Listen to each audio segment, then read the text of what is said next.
Hi ಸ್ನೇಹಿತರೆ, welcome to Sadhana Shankar academy Shikaripura. ಸ್ನೇಹಿತರೆ, ಸಾಧನಾ ಶಂಕರ್ ಅಕಾಡೆಮಿಗೆ ತಮ್ಮೆಲ್ಲರಿಗೂ ಕೂಡ ಹೃದಯಪೂರ್ವಕವಾಗಿರ್ತಕ್ಕಂಥ ಸ್ವಾಗತ. HSTR, GPSTR, PSTR, Karnataka TET, ಇದಕ್ಕೆ ಸಂಬಂಧಪಟ್ಟಂಥ ಎಲ್ಲ ಕೋರ್ಸಸ್ಗಳು ಸಾಧನಾ ಶಂಕರ್ ಅಕಾಡೆಮಿ ಆ್ಯಪಲ್ಲಿ ಲಭ್ಯವಿದೆ ಸ್ನೇಹಿತರೆ. ಈಗೆಲ್ಲ ಹೊಸ ಹೊಸ ವಿಡಿಯೋಗಳನ್ನೆಲ್ಲ ಹಾಕಿದ್ದೀವಿ. ಸಬ್ಸ್ಕ್ರೈಬ್ ಆಗಿ ಮತ್ತು ಅದನ್ನು ಬಳಸ್ಕೊಳ್ಳಿ. ಮತ್ತು ಈಗ ನಮಗೆ ಈ ಟೀಚರ್ ರಿಕ್ರೂಟ್ಮೆಂಟ್ ಏನಿದೆ, ಇದಕ್ಕೆ ಸಂಬಂಧಪಟ್ಟಂಥ ಏನು ಗೊಂದಲಗಳಿತ್ತು, ಆ ಎಲ್ಲ ಗೊಂದಲಗಳನ್ನು 10ನೇ ತಾರೀಕು ಹೊರಡಿಸಿರ್ತಕ್ಕಂಥ ಅಧಿಸೂಚನೆಯಲ್ಲಿ ಕ್ಲಿಯಾರಿಟಿ ಕೊಟ್ಟಿದ್ದಾನೆ ಸ್ನೇಹಿತರೆ.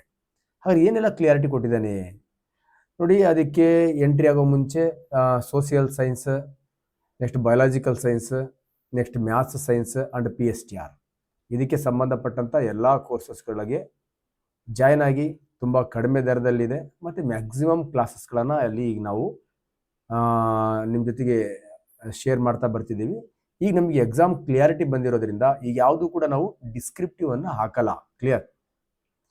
ನಿಮಗೆ MCQ ಅಂದರೆ ಡಿಸ್ಕ್ರಿಪ್ಟಿವ್ ಎಕ್ಸ್ಪ್ಲನೇಷನ್ ಕಂಪ್ಲೀಟ್ ಡಿಸ್ಕ್ರಿಪ್ಟಿವ್ನೇ ಇರುತ್ತೆ. ನನಗೆ ತಿಳಿದ ಹಾಗೆ ಡಿಸ್ಕ್ರಿಪ್ಟಿವ್ಗೂ ಮತ್ತು MCQದು ಡಿಫ್ರೆನ್ಸ್ ಏನಪ್ಪ ಅಂದರೆ, ಒಂದು ಹ್ಯಾಂಡ್ ರೈಟಿಂಗ್ ಚೆನ್ನಾಗಿದೆ, ಇನ್ನೊಂದು ಹ್ಯಾಂಡ್ ರೈಟಿಂಗ್ ಚೆನ್ನಾಗಿಲ್ಲ, ಅಥವಾ ರೈಟಿಂಗ್ ಸ್ಕಿಲ್ ಫಾಸ್ಟ್ ಇದೆ ಅಥವಾ ರೈಟಿಂಗ್ ಸ್ಕಿಲ್ ಸ್ಲೋ ಇದೆ, ಇಷ್ಟರ ಮೇಲೆ ಡಿಪೆಂಡ್ಸ್ ಆಗುತ್ತೆ. ಬಟ್ ಕಂಟೆಂಟ್ ಏನಿದೆ ಅದು MCQಗೂ ಬೇಕಾಗತ್ತೆ ಆ್ಯಂಡ್ ಡಿಸ್ಕ್ರಿಪ್ಟಿವ್ಗೂ ಕೂಡ ಬೇಕಾಗತ್ತೆ. But one of the very very important ಏನಪ್ಪ ಅಂದರೆ, ಡಿಸ್ಕ್ರಿಪ್ಟಿವಲ್ಲಿ ಆರಾಮಾಗಿ ಒಂದು 3 ಮಾರ್ಕ್ಸ್ ಕೇಳ್ದ ಅಂದರೆ 1.5 ಮಾರ್ಕ್ಸ್ ಆದರೂ ತೆಗಿಬೋದು. MCQಲ್ಲಿ ಹಂಗಲ್ಲ, ತುಂಬ ಆಟ ಆಡಿಸ್ಬೋದು. ತುಂಬ ಟಫೆಸ್ಟ್ ಎಕ್ಸಾಮ್ ಯಾವುದಪ್ಪ ಅಂತ ಕೇಳಿದ್ರೆ MCQ ಎಕ್ಸಾಮ್. ಈಗ ನೀವು ಎಕ್ಸ್ಪೆಕ್ಟೇಷನ್ ಮಾಡ್ತಾ ಇರ್ತಕ್ಕಂಥದ್ದು ಕೂಡ MCQನೇ ಇತ್ತು, ಈಗ ಕೂಡ ಅವನು MCQನೇ ಕೊಟ್ಟಿದ್ದಾನೆ ಸ್ನೇಹಿತರೆ. ನೋಡಿ, ಈಗ ಟೀಚರ್ಸ್ ಆಕಾಂಕ್ಷಿಗಳಿಗೆ ಫಸ್ಟ್ 1 to 5th ಏನಿದ್ದಾರೆ ಅವರಿಗೆ simple PSTR, primary school teacher recruitments ಇದೆ. ಈ ರಿಕ್ರೂಟ್ಮೆಂಟ್ಸಿಗೆ ಈಗ 2 ಪೇಪರ್, ಅವಾಗ 3 ಪೇಪರ್ ಅಂತ ಇಟ್ಟಿದ್ದಲ್ವಾ, ಈ 2 ಪೇಪರ್. ಒಂದು ಪೇಪರ್ ಫೆಸ್ಟ್, ಇನ್ನೊಂದು ಪೇಪರ್ ಸೆಕೆಂಡ್ ಅಂತ. Paper second 2 paper. ಇದು ಕೂಡ 100 ಪ್ರಶ್ನೆಗಳನ್ನು ಹೊಂದಿರುತ್ತೆ, ಇದು ಕೂಡ 100 ಪ್ರಶ್ನೆಗಳನ್ನು ಹೊಂದಿರುತ್ತೆ. ಇದು ಕೂಡ MCQನೇ, ವಸ್ತುನಿಷ್ಠ ಮಾದರಿ ಪ್ರಶ್ನೆಗಳು. ಇದು ಕೂಡ MCQನೇ. ಓಕೆ, ಕ್ಲಿಯಾರಿಟಿ ಇದೆ ಅಂತ ಅನ್ಕೋತೀನಿ ನಾನು. ಎರಡೂ ಕೂಡ MCQ ಕ್ವಶನ್ಸು. ಬಟ್ ಹಾಗಾದ್ರೆ ಪೇಪರ್ ಪ್ರಶ್ನೆಯಲ್ಲಿ ಏನು ಬರುತ್ತೆ? ಸಿಂಪಲ್ ಹಳೆ ಏನು ಸಿಲೆಬಸ್ಸಲ್ಲಿತ್ತು ಅದೇ ಬರುತ್ತೆ. GK ಬರುತ್ತೆ. ಈ GKಯಲ್ಲಿ ನಿಮಗೆ history, economics, geography, sociology, next ಸೈನ್ಸಲ್ಲಿ ಫಿಸಿಕ್ಸು, ಕೆಮಿಸ್ಟ್ರಿ, ಟೆಕ್ ಅವೆಲ್ಲವೂ ಕೂಡ ಈ GKಯಲ್ಲಿ ಸೇರ್ಕೊಂಡ್ಬಿಡುತ್ತೆ. Next child psychology. Clear? Child psychology ಬರುತ್ತೆ. ಚೈಲ್ಡ್ ಸೈಕಾಲಜಿ, ಬಾಲ ಮನೋವಿಜ್ಞಾನ. ಇದಕ್ಕೆ ಸಂಬಂಧಪಟ್ಟಂಥ ಸ್ಟಡಿಯನ್ನು ಮಾಡಬೇಕಾಗತ್ತೆ. ನೆಕ್ಸ್ಟ್ ಮೆಂಟಲ್ ಎಬಿಲಿಟಿ, ಮಾನಸಿಕ ಸಾಮರ್ಥ್ಯ. ಕ್ಲಿಯರ್? ನೆಕ್ಸ್ಟ್ ಸಾಮಾನ್ಯವಾಗಿ ನಮಗೆ ಈ ಭಾಷೆಗಳ ಮೇಲೆ ಹಿಡಿತಾ ಇರಬೇಕು ಅಂತ ಹೇಳಿ ಕನ್ನಡ ಮತ್ತು ಇಂಗ್ಲೀಷ್. ಓಕೆ, ಈ ಭಾಷೆಗಳ ಮೇಲೆ ಕನ್ನಡ ನಮಗೆ ಭಾಷೆ ಎಷ್ಟು ಗೊತ್ತು, ಇಂಗ್ಲೀಷ್ ಭಾಷೆ ಎಷ್ಟು ಗೊತ್ತು ಅಂತ. ಓಕೆ, ಇದಕ್ಕೆ ಸಂಬಂಧಪಟ್ಟಂಥ ಪ್ರಶ್ನೆಗಳು ನಮ್ಮ ಫಸ್ಟ್ ಪೇಪರಲ್ಲಿ ಇರುತ್ತೆ. Next health and education. Okay, ಆರೋಗ್ಯ ಶಿಕ್ಷಣ and value of education. Clear? Health education and value of education, ಆರೋಗ್ಯ ಶಿಕ್ಷಣ ಮತ್ತು ಮೌಲ್ಯ ಶಿಕ್ಷಣ. ನೆಕ್ಸ್ಟ್ ಈಗೆಲ್ಲ ಟೀಚರ್ ಏನಿದ್ದಾರೆ ಆ ಟೀಚರ್ಸ್ಗಳಿಗೆ ಬೇಕೇ ಬೇಕಾಗಿರ್ತಕ್ಕಂಥ ಮಾಹಿತಿ ಏನಪ್ಪ ಅಂದರೆ ಕಂಪ್ಯೂಟರ್ ಲಿಟ್ರಸಿ ಅಂತ. ಬೇಕೇ ಬೇಕೀಗ. ಈಗ ನೋಡಿ, ನಿರಂತರ ಅಂತ ಬಂದಿದೆ. ನೀವು ಮಾರ್ಕ್ಸ್ ಕಂಪ್ಯೂಟರ್ ಗೊತ್ತಿಲ್ಲ ಅಂದರೆ ಶಿಕ್ಷಕನಾಗಲಿಕ್ಕೆ ಅಷ್ಟು ಫಿಟ್ ಇಲ್ಲ ಅಂತ ಅರ್ಥ. ಯಾಕಂದರೆ ಎಲ್ಲ ನಾವೇನು ಡಾಕ್ಯುಮೆಂಟ್ಸ್ಗಳಿದೆ ಅವೆಲ್ಲವೂ ಕೂಡ ನಾವು ಮೊಬೈಲ್ ಮತ್ತು ಕಂಪ್ಯೂಟರಲ್ಲೇ ಮಾಡ್ತಾ ಹೋಗ್ತೀವಿ. ಹಾಗಾಗಿ ಕಂಪ್ಯೂಟರ್ ಲಿಟ್ರಸಿ ಬಗ್ಗೆ ನಿಮಗೆ ಗೊತ್ತಿರಬೇಕು ಅಂತ. ನೆಕ್ಸ್ಟ್ ಪೇಪರ್ ಸೆಕೆಂಡ್ PSTRಗೆ ಒಂದೇ ಪೇಪರ್ ಇರುತ್ತೆ. ಯಾಕಂದರೆ ಇಲ್ಲಿ ಪ್ರೈಮರಿ ಸ್ಕೂಲ್ ಟೀಚರ್ ಆಗಿರೋದ್ರಿಂದ ಇಲ್ಲಿ 1 to 5th ಒಳಗಡೆ ಗಣಿತ ಶಿಕ್ಷಕ, ವಿಜ್ಞಾನ ಶಿಕ್ಷಕ, ಸಮಾಜ ಶಿಕ್ಷಕ ಅಂತ ಅಲ್ಲ, ಒಟ್ಟು ಪ್ರಾಥಮಿಕ ಶಾಲಾ ಶಿಕ್ಷಕ ಅಂತ ಅಪಾಯಿಂಟ್ ಆಗೋದ್ರಿಂದ ಅವನು ಕಾಮನ್ ಆಗಿ ಓಕೆ ಮ್ಯಾಥ್ಸ್ ಪೇಪರನ್ನು ಎಲ್ಲರೂ ಕೂಡ ಬರೀಲೇಬೇಕಾಗತ್ತೆ. ನೆಕ್ಸ್ಟ್ EVS ಪೇಪರನ್ನು ಎಲ್ಲರೂ ಕೂಡ ಬರೀಲೇಬೇಕಾಗತ್ತೆ. ಆ್ಯಂಡ್ ಸೋಷಿಯಲ್ ಸೈನ್ಸ್ ಪ್ರಶ್ನೆಗಳನ್ನು, ಸಮಾಜ ವಿಜ್ಞಾನ, EVS ಅಲ್ಲಿ ಸೈನ್ಸ್ ಎಲ್ಲ ಬರುತ್ತೆ. ಕ್ಲಿಯರ್? ಹಾಗಾದರೆ simple maths, EVS and social science. Clear? ಇದರದ್ದು 100 ಮಾರ್ಕ್ಸ್ದು ಪೇಪರ್ ಇರುತ್ತೆ. ಕ್ಲಿಯರ್? 100 ಪ್ರಶ್ನೆಗಳಿರುತ್ತೆ. ಇದು PSTRಗೆ ಸಂಬಂಧಪಟ್ಟಂಥ ಪೇಪರ್ ಸ್ನೇಹಿತರೆ. So next one of the very very important ಭಯಂಕರ ಬದಲಾವಣೆ ಆಗಿರೋದು ಇದೆ GPT. ಕ್ಲಿಯರ್? GPT ಶಿಕ್ಷಕರೇನಿದ್ದಾರೆ ಅವ್ರು ಹೊಸತಿ ಪಾಪ KS ಎಕ್ಸಾಮ್ ಬರೆದು ಪಾಸ್ ಆಗಿದ್ರು ಅವರು. ಓಕೆ, 6, 7, 8 ಅವ್ರಿಗೂ ಕೂಡ ಈ ಸತಿ ಇದೇ ಪೇಪರ್, ಸೇಮ್ ಪೇಪರ್ ಫಸ್ಟ್ ಇರುತ್ತೆ, 1 ಇರುತ್ತೆ, ನೆಕ್ಸ್ಟ್ ಪೇಪರ್ 2 ಇರುತ್ತೆ, ಪೇಪರ್ 2 ಇರುತ್ತೆ. ಕ್ಲಿಯರ್? ಇಲ್ಲಿ ಏನು ಚೇಂಜ್ ಇರುತ್ತೆ? ಪೇಪರ್ 1 ಅಲ್ಲಿ ಬಾಲ ಮನೋವಿಜ್ಞಾನ ಇತ್ತು, ಇಲ್ಲಿ ಹಂಗಲ್ಲ, ಎಜುಕೇಷನಲ್ ಸೈಕಾಲಜಿ ಇರುತ್ತೆ ಅಂಡ್ ಹ್ಯೂಮನ್ ಡೆವಲಪ್ಮೆಂಟ್ ಇರುತ್ತೆ, ಮಾನವನ ಅಭಿವೃದ್ಧಿ. ಕ್ಲಿಯರ್? ಇದು ಬಿಟ್ಟರೆ ಬಾಕಿದೆಲ್ಲವೂ ಕೂಡ ಸೇಮ್ ಇರುತ್ತೆ. GK ಇರುತ್ತೆ, ಮೆಂಟಲ್ ಎಬಿಲಿಟಿ ಇರುತ್ತೆ, ವ್ಯಾಲ್ಯೂ ಆಫ್ ಎಜುಕೇಷನ್ ಇರುತ್ತೆ, ಹೆಲ್ತ್ ಎಜುಕೇಷನ್ ಇರುತ್ತೆ, ಕಂಪ್ಯೂಟರ್ ಲಿಟ್ರಸಿ ಇರುತ್ತೆ. ಓಕೆ, ಒಂದೇ ಒಂದು ಚೇಂಜ್ ಇರುತ್ತೆ, ಅಲ್ಲಿ ಬಾಲ ಮನೋವಿಜ್ಞಾನ ಇದೆ, ಇಲ್ಲಿ ಶೈಕ್ಷಣಿಕ ಮನೋವಿಜ್ಞಾನ.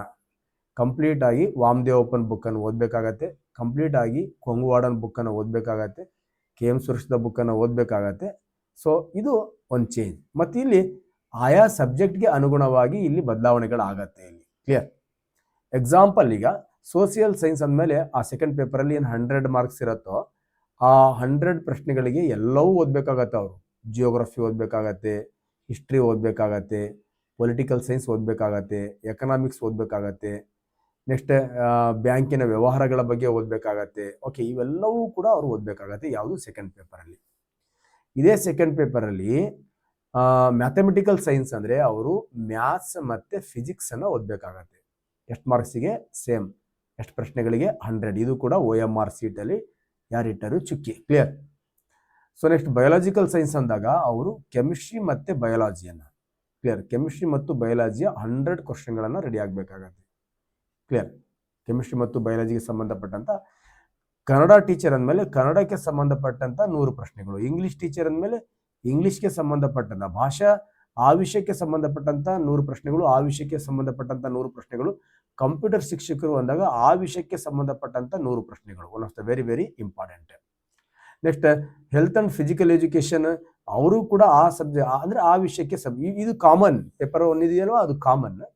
ಪೇಪರ್ 2 ಇದೆಯಲ್ವಾ, ಈ ಪೇಪರ್ 2 ಅನ್ನು ಅವರು ಯಾವ ವಿಷಯಕ್ಕೆ ಸಂಬಂಧಪಟ್ಟಂಥ ಶಿಕ್ಷಕರಾಗಿರ್ತಾರೋ ಆ ವಿಷಯ, ಅವರೇನು ಡಿಗ್ರಿಯಲ್ಲಿ ಓದಿರ್ತಾರಲ್ಲ ಆ ವಿಷಯಕ್ಕೆ ಸಂಬಂಧಪಟ್ಟಂತಹ 100 ಪ್ರಶ್ನೆಗಳಿಗೆ ಆನ್ಸರನ್ನು MCQ ಅಲ್ಲಿ ಮಾಡಬೇಕು. ಕ್ಲಿಯರ್?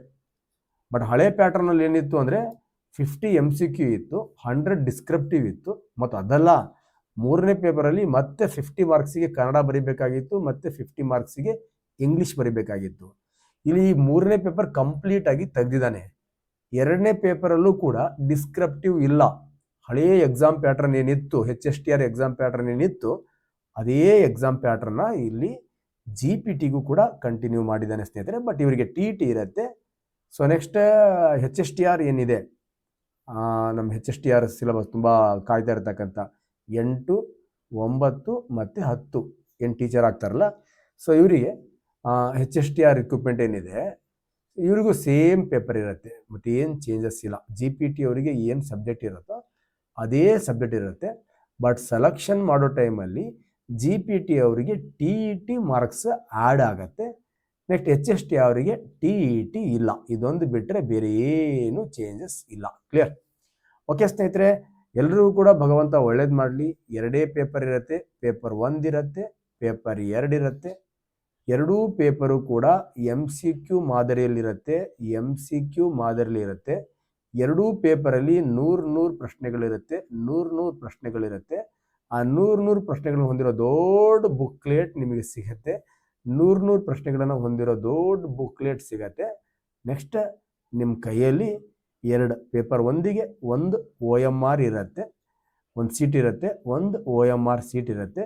ಈ ಬುಕ್ಲೆಟನ್ನು ನೋಡಿ ಆ ಕ್ವಶನಿಗೆ ಸಂಬಂಧಪಟ್ಟಂಥ ಈ OMR ಅಲ್ಲಿ ಅದೇ ಕ್ವಶನಿಗೆ ಸಂಬಂಧಪಟ್ಟಂಥ ಈ ಥರ ಬಾಕ್ಸ್ಗಳಿರುತ್ತೆ. 4 ಬಾಕ್ಸ್ ಇತ್ತು, ಈಗ 5 ಬಾಕ್ಸ್ಗಳಿರುತ್ತೆ. ನೀವು ಅಟೆಂಡ್ ಮಾಡಿಲ್ಲ ಅಂದರೆ ಈ ಬಾಕ್ಸನ್ನು ತಿದ್ದಬೇಕು.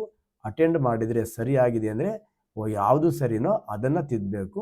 ಇದಕ್ಕೆ ಯಾರು ಇಟ್ಟರು ಚುಕ್ಕಿ ಅಂತ ಖುಷಿಯಿಂದ ನಾವು ಹೋಗ್ತೀವಿ. ಯಾರು ಹೋಗ್ತಾರಂದರೆ ಯಾರು ಓದಿಲ್ಲ ಅವನಿಗೆ ಖುಷಿಯಾಗಿರುತ್ತೆ, ಮತ್ತು ಯಾರು ಓದಿದಾನೋ ಅವನಿಗೂ ಖುಷಿಯಾಗಿರುತ್ತೆ. ಕ್ಲಿಯರ್?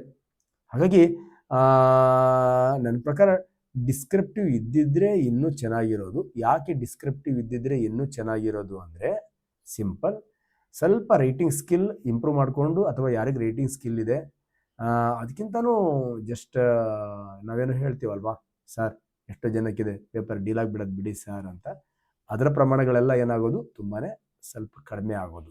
ಓಕೆ, ಬಟ್ ಯಾರಿಟ್ಟರು ಚುಕ್ಕಿ ಅಂದಾಗ ಸ್ವಲ್ಪ ಈಗ ಎಕ್ಸಾಮ್ಗಳು ನಡೀತಾ ಇರತಕ್ಕಂಥ ರೀತಿ ನೀತಿಗಳಿಗೆ ಸ್ವಲ್ಪ, ಬಟ್ ಆ ಥರ ಏನಿಲ್ಲ, ಚೆನ್ನಾಗಿ ನಡೆಯುತ್ತೆ, ಪಾರದರ್ಶಕತೆಯಿಂದ ನಡೆಯುತ್ತೆ. ಮತ್ತು ಅಷ್ಟೇ ಅಲ್ಲ, ಇದು ಶೂಟ್ ಆ್ಯಂಡ್ ಸೈಟ್. ಯಾಕೆ ಅಂದರೆ ಸರಿ ಆದರೆ ಸರಿ, ತಪ್ಪಾದರೆ ತಪ್ಪಾಗ್ಬಿಡತ್ತೆ. ಯಾಕಂದರೆ ತುಂಬ ಟಫೆಸ್ಟ್ ಎಕ್ಸಾಮ್ ಯಾವುದಪ್ಪ ಅಂತ ಕೇಳಿದ್ರೆ ಸಿಂಪಲ್ MCQ ಎಕ್ಸಾಮ್ ಇದೆಯಲ್ವಾ, ಇದೇ ತುಂಬ ಟಫೆಸ್ಟ್ ಎಕ್ಸಾಮ್. ಓಕೆ, ಎನಿವೇ ಎಲ್ಲರೂ ಕೂಡ ಸಕ್ಸಸ್ ಆಗಿ ಸಾಧನಾ ಶಂಕರ್ ಅಕಾಡೆಮಿ ಆ್ಯಪಲ್ಲಿ ಆಮೇಲೆ ಡಿಸ್ಕ್ರಿಪ್ಟಿವ್ಗೆ ಸಂಬಂಧಪಟ್ಟಂತಹ ಪ್ರಶ್ನೆಗಳು ಏನು ಜಾಸ್ತಿ ಚರ್ಚೆ ಮಾಡೋದಿಲ್ಲ. ಒಟ್ಟಾಗಿ ಫಸ್ಟು ಒಂದ್ಸತಿ ಎಲ್ಲ ಡಿಸ್ಕ್ರಿಪ್ಟಿವ್ ಕ್ಲಾಸಸ್ಗಳನ್ನು ಎಲ್ಲ ಹಾಕ್ಕೊಂಡು ಆಮೇಲೆ ನಿಮಗೆ ಇಮಿಡಿಯೇಟ್ ಇದು ಕಾಲ್ ಫಾರಮ್ ಆದ ತಕ್ಷಣವೇ ಬರೀ ಕ್ವಶನ್ ಪೇಪರನ್ನು ಮತ್ತು MCQಗಳನ್ನು ಸಾಲ್ವ್ ಮಾಡ್ತೀವಿ ಸ್ನೇಹಿತರೆ. ಆ್ಯಪನ್ನು ಪರ್ಚೇಸ್ ಮಾಡ್ಕೊಳ್ಳಿ. ಬ್ಯೂಟಿಫುಲ್ಲಾಗಿ ಒಂದು ಕರ್ನಾಟಕದಲ್ಲಿ ನಿಮ್ಮದೇ ಆಗಿರ್ತಕ್ಕಂತಹ ಭವ್ಯ ಭಾರತವನ್ನು ಬೆಳಗ್ತಕ್ಕಂತಹ ಶಿಕ್ಷಕ ಹುದ್ದೆಯನ್ನು ನೀವು ಆಯ್ಕೆ ಮಾಡ್ಕೊಳ್ಳಿ ಅಂತ ಹೇಳ್ತಾ, ಭಗವಂತ ಎಲ್ರಿಗೂ ಒಳ್ಳೇದು ಮಾಡಲಿ. ನಮಸ್ಕಾರ. ನಮ್ಮ ಆ್ಯಪಿಗೆ ಜಾಯ್ನ್ ಆಗಿ.